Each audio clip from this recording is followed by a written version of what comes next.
Now students, हम point of view थे classifications.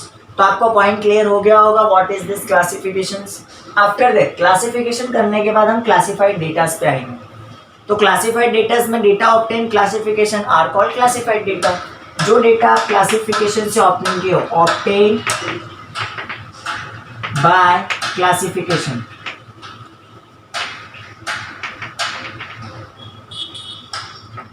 obtained by classification is called classified।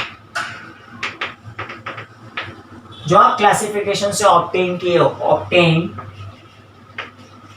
Bye classification is called classified data. Clear? Classification करने के बाद जो जो डेटा आपने निकाला, तो सारे डेटा को अलग अलग पॉइंट ऑफ व्यू में रिप्रेजेंट किया होगा, और वो अलग अलग पॉइंट में जो आपने रिप्रेजेंट किया वो आपके कौन से डेटा हो गए? क्लासिफाइड डेटा हो गए। Okay students, now turn to the next point is an 8 number as in needs of classification। एक चीज हमेशा ध्यान रखना स्टूडेंट, जितनी थियरी में पढ़ा रहा हूँ इसमें बोरिंग फील नहीं करना है आपको, क्योंकि सारी थियरी आपके स्टेट में first chapter and second chapter से मैक्सिमम थियरी पार्ट्स पूछे जाएंगे इन एग्जामिनेशंस में। सम्स बेसिस आएंगे बट बहुत कम आएंगे। सम्स बेसिस कब क्लियर होगा? जब आपको थियरी क्लियर होगी। इनडायरेक्टली थियरी अगर आप कंप्लीट कर लेते हो तो सम्स तो ऑटोमेटिकली क्लियर कर लोगे। जब मैं सम्स पे आऊंगा आपको हर एक पॉइंट बताऊंगा कौन कौन सी थियरी से हम कौन से सम क्रिएट्स कर रहे हैं। इसलिए थियरी पहले कंप्लीट करना जरूरी है। थियरी एक बार क्लियर हो गई तो सम्स तो ऑटोमेटिक हो जाएंगे, क्योंकि थियरी आएगी तो सम्स आएगा, और थियरी के बेस पर आप एग्जाम में काफी सारा लिख सकते हो। You know about the accounting examinations, आप अकाउंट में देख चुके हो कितना सारा पॉइंट्स आपके एग्जाम्स में थियरी का आया था। प्रैक्टिकल आया था लेकिन प्रैक्टिकल से ज्यादा पार्ट्स थियरी पूछा गया था। वैसे ही सिस्टम यहाँ पर भी, first chapter and second chapter में मोस्ट ऑफ थियरी। हाँ, चैप्टर 3 के बाद से आपका प्रैक्टिकल फॉर्मेट ज्यादा है, but first and second most of part in theory section. Okay, तो उसी बेस पर हम लास्ट पॉइंट को भी क्लियर कर लेते हैं। Needs of classification. क्लासिफिकेशन की नीड्स क्या है? तो represent large data into simple and short. Large data को कैसे कन्वर्ट करना है? Simple and short.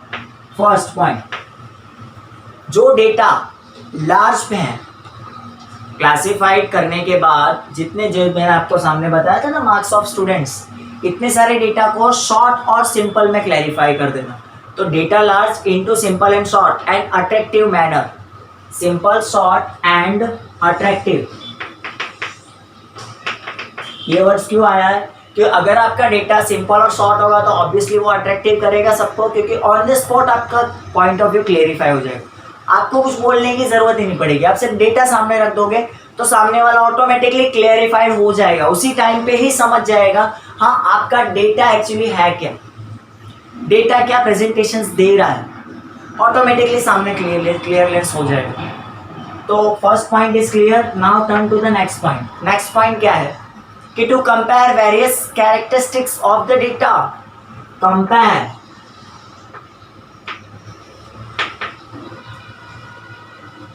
various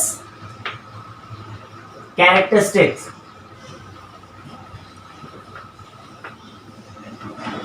आप वेरियस कैरेक्टरिस्टिक्स उसमें कंपैरिजंस कर सकते हो, जिसमें आप यहाँ पर क्वालिटेटिव वेरिएबल्स देखा या कंटिन्यूस वेरिएबल, डिस्क्रीट वेरिएबल, इन सब के कैरेक्टरिस्टिक्स वहाँ पर कंपैरिजंस कर सकते हो अलग अलग डेटास के बेस पर। यू नो अबाउट, जब आप सेंट्रल टेंडेंसी पढ़ोगे या फिर आप पढ़ के आए होगे 10th या 9th में, तो आपने देखा होगा अलग अलग टाइप्स के डेटाज आपने स्टडीज किया होगा। एज एन क्वालिटेटिव में भी देखा होगा, उसमें आपका ग्रुप डेटा आता था, फिर ग्रुप डेटा आता था। ग्रुप डेटा में भी डिवाइड है discrete data and continuous data. तो डिस्क्रीट एंड कंटिन्यूस, आप यहाँ पर डेटास देखोगे, फिर फ्रीक्वेंसी भी आएगी, discrete frequency and continuous frequency. तो वो पॉइंट ऑफ व्यू यहीं से ही प्रेजेंटेशन होकर जाएगा। आपने अभी तक एज एन प्रैक्टिकल फॉर्मेट में समझा, लेकिन इसको थियरी बेसिस में समझना भी जरूरी है। थियरी से एक बार आप क्लियर करोगे तो अब आपको पता चलेगा हाँ इस टाइप्स का डेटा भी होता था, उसी को ही हम सॉल्व करके आते थे। अभी तक सिर्फ सॉल्व करते थे, अब यहाँ पर समझना भी है उसको।